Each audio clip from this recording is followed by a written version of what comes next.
Nós saudamos a todos com a paz do Senhor.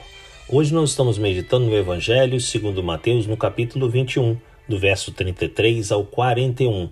O nosso tema, a vinha arrendada. O texto bíblico nos diz assim: ouçam outra parábola. Havia um proprietário de terras que plantou uma vinha, colocou uma cerca ao redor dela, cavou um tanque para prensar as uvas e construiu uma torre.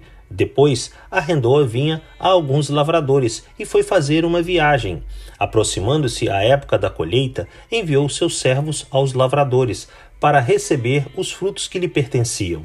Os lavradores agarraram seus servos. A um espancaram, a outro mataram e apedrejaram o terceiro. Então enviou-lhes outros servos em maior número, e os lavradores os trataram da mesma forma. Por último, enviou-lhe seu filho, dizendo: a meu filho respeitarão. Mas quando os lavradores viram o filho, disseram uns aos outros: este é o herdeiro, venham, vamos matá-lo e tomar a sua herança.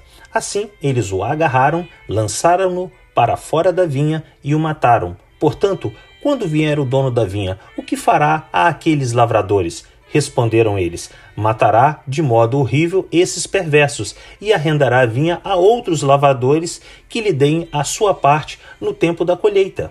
Meus amados, depois da parábola dos 2 filhos, o Senhor contou aos chefes dos sacerdotes e aos líderes religiosos do povo outra parábola, a de um dono de terras que plantou uma vinha, cuidou dela, a arrendou para alguns lavradores e partiu para um lugar distante.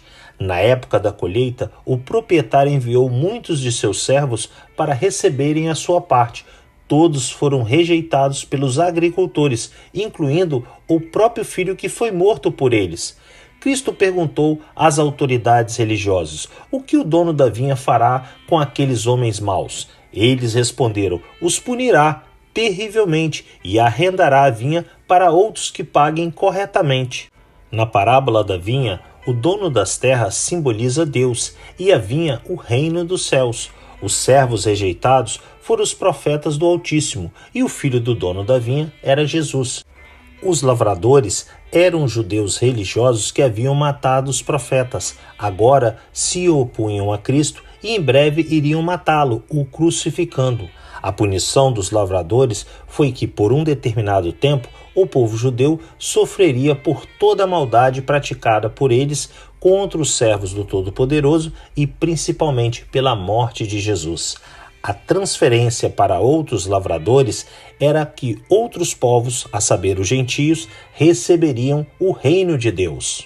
Por muitos e muitos anos, Deus enviou seus servos para requererem os frutos de Israel, que era a transformação do caráter deles pela ação dos princípios e valores do reino, mas eles não produziam nada e por isso desprezavam, perseguiam e matavam os profetas. O Pai enviou seu Filho amado e unigênito para revelar seu plano redentor a Israel.